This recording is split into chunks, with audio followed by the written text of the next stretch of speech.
Okay, so still on the same property as a follow-up of the previous video about base price. Wanted to explain to you a little bit about the rules that we have and that apply to this listing.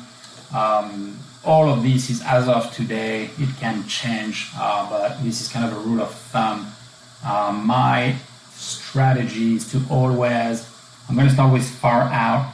I never allow for listings less than 7 nights within 180 nights. And then I lower that to 5 nights beyond 120 nights. So within 4 months, you can never book like a weekend for next November, for example.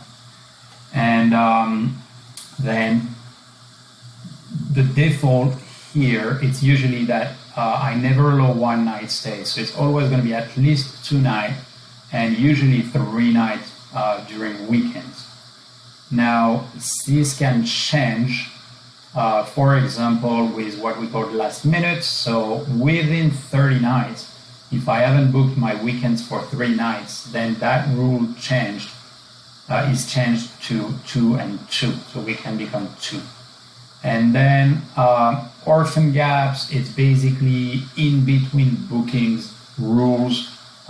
Usually if I have less than 5 nights in between bookings, that will apply. Then the forward price is market driven default, and the custom season pricing, I'm going to explain to you in a different video how I apply that. So that's basically the main rules that guarantee that we're never basically booked on a very high demanded week for, let's say, Thanksgiving. Nobody's going to go and book just for like the Thursday and Friday, for example. And this is a basic. It can evolve, but this is a pretty fair common practice for me in terms of pricing.